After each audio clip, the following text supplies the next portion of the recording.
અંકલેશ્વર ખાતે ચાતુર્માસ પ્રવેશ સામૈયું યોજાયો હતો। અંકલેશ્વર ખાતે ચાતુર્માસ પ્રવેશ નિમિત્તે ભવ્ય સામૈયાનું આયોજન કરવામાં આવ્યું હતું।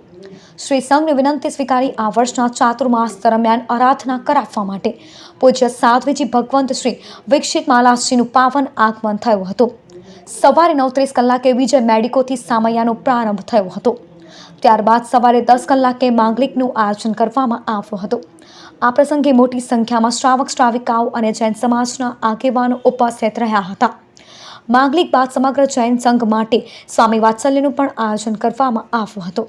સમગ્ર કાર્યક્રમ દરમિયાન ભક્તિમય અને ધાર્મિક માહોલ જોવા મળ્યો હતો।